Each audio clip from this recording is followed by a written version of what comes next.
Salam semesta, apa kabar semua sahabat Master Ong? Semoga selalu dalam keadaan baik dan selalu dilindungi oleh Tuhan Yang Maha Esa dalam segala aktivitasnya, dalam mencapai cita-cita dan hajatnya. Semoga segera terkabulkan. Hari ini Master Ong ingin bahas sesuatu yang antik gitu ya, karena ini masih banyak mungkin orang yang penasaran gitu ya. Kebetulan kemarin Master Ong punya kesempatan untuk ziarah ke Gunung Kawi ya. Mungkin sebagian sudah tahu ya Gunung Kawi itu seperti apa. Ada yang berpandangan negatif, ada yang berpandangan positif.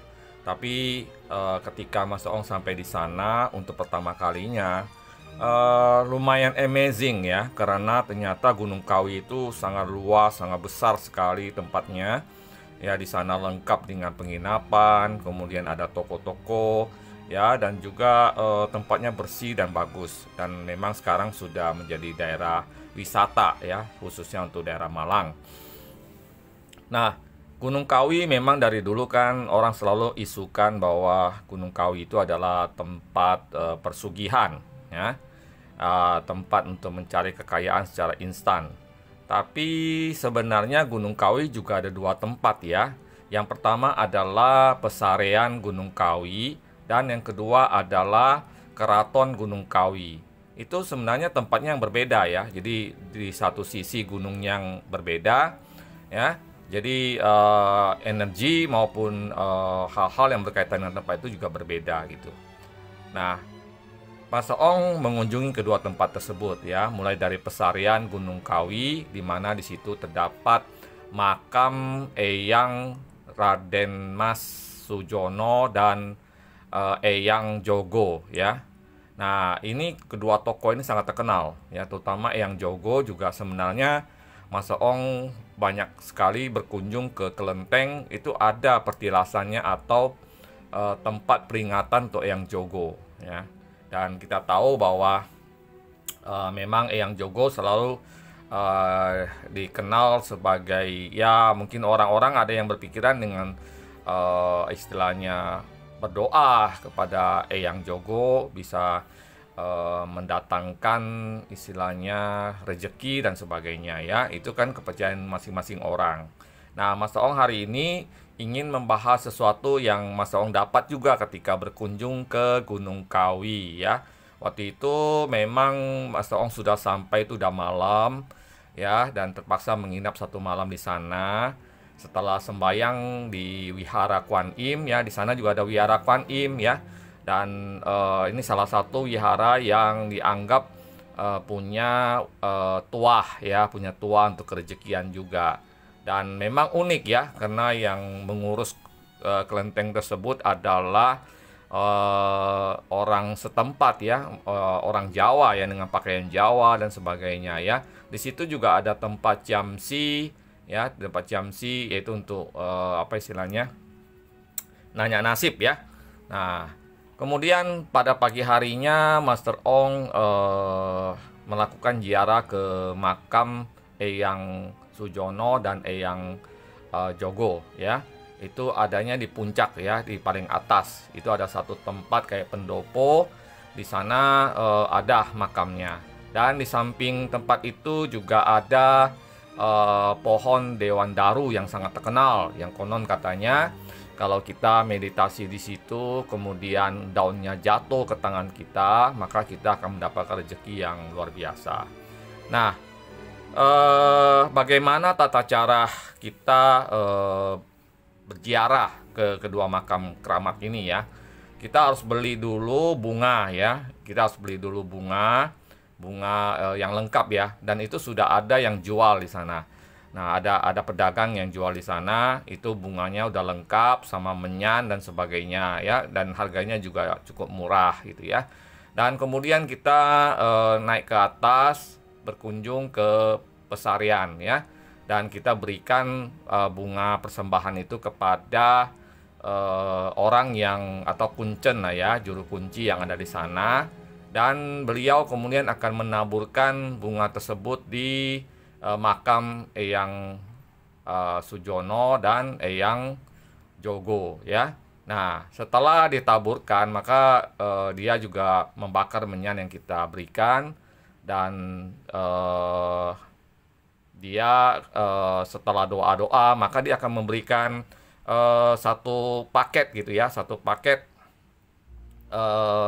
oleh-oleh lah, gift ya, sebagai berkah buat kita. Nah, ini yang ada di depan ini ya. Ini mungkin bagi orang Tionghoa ini hal yang biasa ya.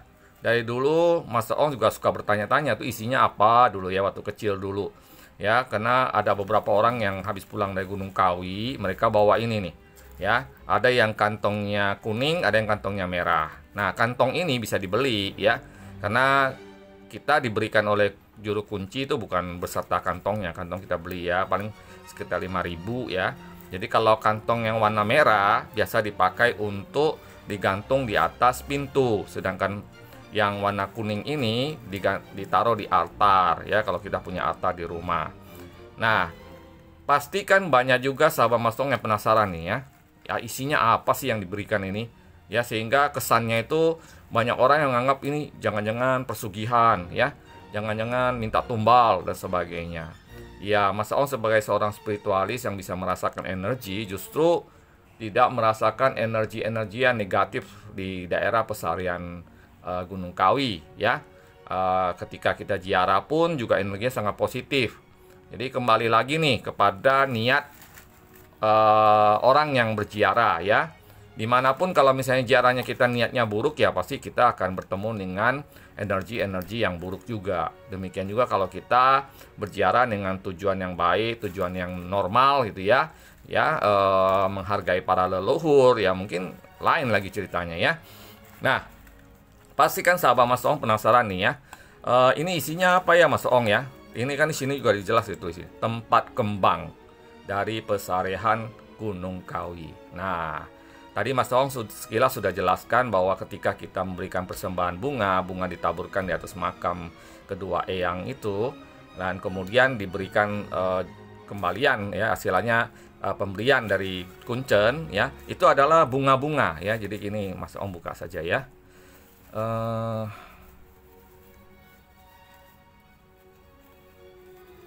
Nah, pasti pada penasaran ini isinya apa gitu ya. Nah, ini kita diberikan dua ini ya. Jadi sebenarnya dua ini kita bisa satu taruh di kantong yang warna merah, satu di kantong yang warna kuning ya. Jadi ini siapa? Ya Mas Ong nggak buka ya di sini ya. Ini isinya adalah kembang-kembang kering yang ada di atas makam Eyang Jogo maupun Eyang Sujono ya. Jadi ini adalah kembang-kembang kering yang ada di sana, kemudian dibungkus seperti ini dan diberikan kepada kita sebagai ya mungkin yang dianggap sebagai sebuah pembawa berkah gitu ya, karena kita sudah ziarah ke sana. Jadi ini isinya adalah kembang-kembang yang sudah kering ya, yang diberikan kepada kita. Oke, jadi nggak takut lagi ya, masa takut sama kembang. Kemudian ini ada apa istilahnya, kemenyan ya. Ya mungkin ini juga sekalian ditaruh di dalamnya atau kita bakar ya. Memang tidak ada penjelasan juga dari kuncennya, cuma kita dikasih seperti ini gitu ya. Jadi isinya cuma ini aja gitu. Nah, ini kita masukin ke dalam kantong ya. Dan kebetulan karena kita sudah di sana, jadi Mas Ong juga ke pohon Dewan Daru ya. Di bawah pohon, ketika di pohon Dewan Daru itu ada bunga-bunga yang jatuh ya, yang istilahnya berguguran. Bukan bunga ya, sorry, daun ya. Nah, daun-daun kering ini sekalian Mas Ong taruh di sini. Ini daun-daun kering. Ini nggak ada lagi yang lain nih. Ya, cuma daun-daun kering aja. Ini daun kering. Mas Ong taruh di sini ya. Jadiin satu gitu ya. Nah, ya ini Mas Ong anggap sebagai oleh-oleh aja lah, karena untuk pertama kalinya Mas Ong berkunjung ke Gunung Kawi sampai umur sekian ya. Jadi ya setelah setengah abad lebih, Mas Ong akhirnya bisa berkunjung ke Gunung Kawi, memecahkan misteri tentang kantong kuning dan kantong merah ya. Jadi setelah 50 tahun baru terpecahkan, oh ternyata isinya itu gitu loh ya. Kalau dulu Mas Ong lihat di pintu rumah orang, itu kan kesannya wah ini orang lagi persugihan Gunung Kawi Jadi rada-rada gimana ya? Rada-rada takut, padahal tidak demikian ya, tidak seperti yang kita bayangkan ya. Nah, apakah di Gunung Kawi masih ada persugihan ya? Kalau menurut Kuncen maupun penduduk yang tinggal di sekitar sana itu sudah tidak ada ya. Kalaupun ada orang yang mencari pesugihan itu bukan di pesarian Gunung Kawi. Jadi pesarian Gunung Kawi itu satu tempat ya. Satu tempat, di sana ada 2 makam keramat, kemudian juga ada penginapan dan sebagainya. Dan kemudian ada keraton Gunung Kawi. Nah, orang-orang yang mencari pesugihan itu di luar kedua tempat itu atau di salah satunya ya, tapi setahu Master Ong di pesarian Gunung Kawi itu nggak ada ya. Yang isunya adalah di keraton Gunung Kawi, tapi itu masih menjadi pertanyaan juga, benar atau tidak ya. Mungkin kalau ada orang yang pernah mengambil pesugihan di sana mungkin bisa menceritakan nanti di komentar ya. Tapi hari ini Mas Ong hanya ingin membahas tentang misteri kantong kuning dan kantong merah ya. Di sini Mas Ong nggak punya kantong merahnya karena cuma beli kantong kuning saja. Jadi sudah terpecahkan setelah 50 tahun ya. Terpecahkan bahwa isi kantong kuning dan kantong merah hanyalah kembang-kembang kering dari makam ya.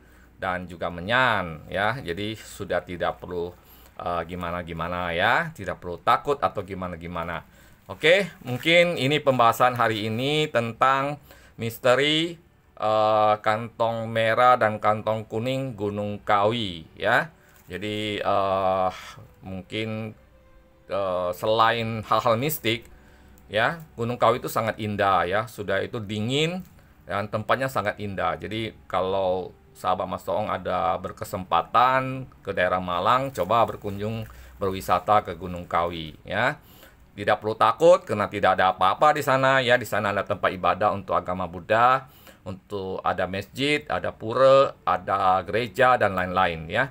Jadi tempatnya juga nyaman, bersih ya, dan terbuka buat siapa saja ya. Oke. Kalau soal keraton Gunung Kawi itu lain lagi ya, di dalam video yang lain mungkin nanti Mas Ong coba bahas. Demikian, terima kasih sudah menonton video ini sampai selesai, dan jangan lupa untuk like, share, komen, dan subscribe di channel Mas Toong ini. Dan nanti juga banyak konten-konten menarik lainnya. Seperti biasa juga di akhir tahun Mas Toong ada melakukan ramalan tarot untuk Sio ya. Terima kasih, selamat siang, salam semesta.